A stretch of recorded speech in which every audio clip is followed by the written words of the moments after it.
Hola, soy Carla Gómez, CEO de Decker, y la visión de nuestra empresa es transformar la industria electrónica y de semiconductores. Hola, soy Íñigo Manso, CEO de BeChange. Nuestro propósito es ayudar a transformar las empresas y las administraciones a través del cambio de mentalidad de las personas. Mindset Management. Bueno, ahora que le ponemos número a todos, para ti, ¿qué significa Industria 4.0? La industria 4.0, para mí, para nosotros, en nuestro ámbito, sería cómo conectar las máquinas, los sistemas que tenemos actualmente en la industria corriente de toda la vida, un poco a Internet, a tener esta información. Por ejemplo, cómo recopilar estos datos que tienen los diferentes sistemas para poder tratarlos y luego tener esta realimentación otra vez hacia la misma industria. O sea, al final ese en sí es un sistema de pasar de la máquina a lo virtual y de lo virtual, una vez procesado, a la máquina otra vez. Entonces, esto te permite... O sea, se retroalimenta continuamente. Exacto. Esto te permite tener más conocimiento sobre estos procesos y poder mejorarlos continuamente. Es curioso porque sacas conceptos muy industriales, como es el modelo Kaizen, es digamos, la mejora continua, pero claro, ahora todo se puede medir mucho más, ¿no? Claro. Particularmente, yo soy de los que creo que estamos en la quinta, o no estamos, pero estamos en los inicios de la quinta revolución industrial, y para mí va a ser la revolución de la humanización.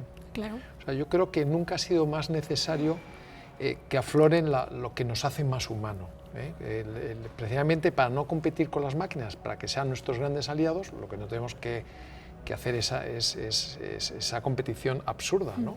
Entonces, potenciemos la creatividad, la innovación, la intuición, la empatía, aquellas cualidades que nos hacen más humanos, ¿no? Porque si no, nos vamos a arrastrar una confrontación absurda, ¿no? Claro, No al sé, ¿qué final, opinas? esto que has comentado de la quinta revolución, al final la industria 5.0, que cada vez la vemos más presente Y más cerca. y más cerca, es esta colaboración entre lo que serían las máquinas y los humanos, porque al final nos sumamos. Quiero decir, tareas que, por ejemplo, pueden ser más repetitivas o nos puedan costar más, las máquinas están para darnos este soporte y realmente ser nuestros amigos, nuestros aliados, claro, en este aspecto. Pero fíjate que yo ya no veo retos individualizados.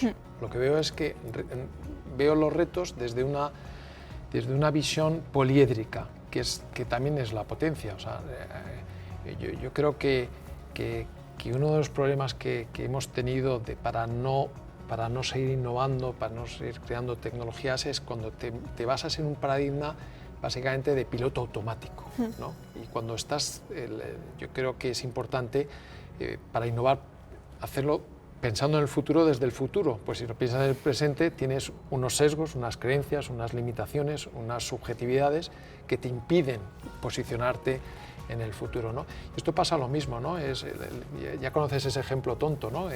Dices, teníamos diferentes cosas, dices la rueda, no se sabe cuándo está datado, cuando se creó la rueda, 5.000 años, posiblemente el Neolítico, pero sí sabemos que la maleta se creó hace 14 siglos, ¿no? Entonces hemos estado 14 siglos sin unir la rueda y la maleta y ha tenido que llegar un piloto que está harto de arrastrar la maleta con ruedas y poder unirlo, y esto estamos hablando de los años 70 del siglo pasado, ¿no? 14 siglos sin hacerlo. Entonces, yo creo que es importante que no pasemos siglos sin unir esa combinación de tecnologías que nos permita esa exponencialidad de crecimiento, ¿no? Claro, totalmente de acuerdo, porque además cada vez todo avanza más rápido, cada vez la tecnología va más acelerada y es muy importante establecer estas conexiones y poder ver cómo, lo que tú comentabas, hacer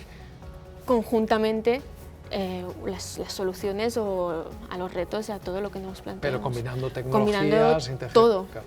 Exacto. Pero bueno, estoy completamente de acuerdo.